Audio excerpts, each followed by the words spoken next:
সিনেমাতে বাজি বাস্তবে হাজি, দেখলেই লাগে ডর, নাম তার মিশা সওদাগর। আপনি কি শুধু মিশা ভাইয়ের জন্য দেখবেন না আরো অন্যদের জন্য দেখবেন? আমি শুধু মিশাবার জন্য দেখবো, সে যে হিরো যাই হোক। আপনি শুধু মিশা ভাইয়ের ভক্ত? হ্যাঁ, অবশ্যই। আচ্ছা, তার কাছ থেকে কোনো প্রত্যাশা আছে কিনা আপনার? প্রত্যাশা তো আছেই। মিশা ভাইয়ের অনেক ডায়লগ আমি মুখস্থ করে থাকি। মিশা ভাইয়ের জন্য অনেক ডায়লগ আছে। একটা ডায়লগ শুনতে চাই আপনার কাছ থেকে। নাম আমার লালু, বেনটা বড় চালু। নাম আমার লালু, বেনটা বড় চালু। বিপদে বললে দুলাভাইরে ডাকি খালু। নাম আমার লালু।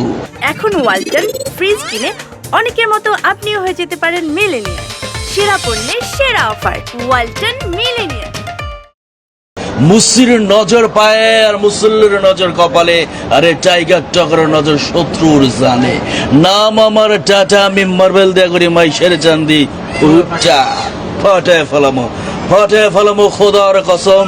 ওই রাজারে খবর দে, আমার ভাইরে মারছে।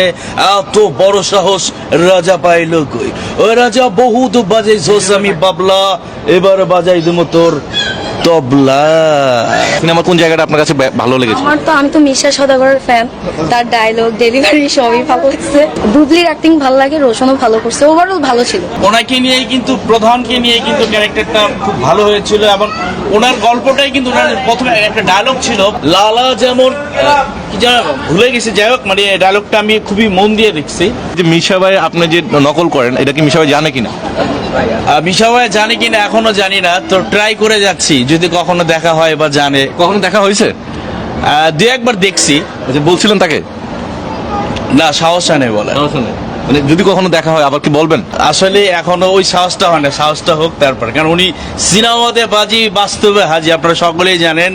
উনি দেখলেই লাগে ডর, নাম তার মিশা সওদাগর। যে ওনার ডায়লগগুলো ডেফিনেটলি অন্যরকম। আর মিশা সওদাগর ভাই এবার ঈদে আমার মনে হয় যে কটা সিনেমা আসছে সবগুলো এবার মিশা বড়দের 4-5টা সিনেমা এসেছে, সবগুলো এক এক করে দেখবো। রিভেঞ্জ দেখলাম, তারপরে তুফান দেখবো, ডাক ওয়াল দেখবো, সবই দেখবো ইনশাল্লাহ। তিনি কিন্তু মিশা সওদাগরের বক্তা এবং তিনি তার প্রতিক্রিয়া জানিয়েছিলেন এবং সবকিছু মিলে এবারের ঈদে কিন্তু প্রায় 5টি সিনেমার মুক্তি পেয়েছে এবং তার মধ্যে তুফান নিয়ে সবচেয়ে আলোচনা চলেছে। তার দ্বিতীয় অবস্থানে রয়েছে রিভেঞ্জ সিনেমাটি এবং সেই রিভেঞ্জ সিনেমা নিয়ে রোশন এবং বুবলি অভিনীত এই সিনেমাটি, এবং এই সিনেমা নিয়ে দর্শকদের মধ্যে একটা আগ্রহ প্রকাশ ছিল এবং তার ট্রেইলার এবং বিভিন্ন কিছু নিয়ে অনেকে ভিন্ন ভিন্ন মত পোষণ করেছেন। তবে এখন পর্যন্ত সিনেমা হল থেকে যারা মুভিটি দেখে বেরিয়েছেন তাদের মধ্যে একটা মিশ্র প্রতিক্রিয়া রয়েছে এবং তারা কেউ সিনেমাটিকে খুবই বাজেভাবে উপস্থাপন করছে এবং হতাশা প্রকাশ করেছেন এবং কেউ এটিকে খুব ভালো বলছেন। এবং তবে এখানে রোশন হচ্ছে বুবলির অভিনয়কে আরো বেশি, বুবলিকে প্রশংসা করছেন তার অভিনয় জায়গা থেকে এবং নায়কের জায়গা থেকে বা অন্যান্য কেমিস্ট্রি জায়গা থেকে কিন্তু আরেকটু ডেভেলপ করা উচিত ছিল বলে এমনটা অনেকে মন্তব্য করছেন।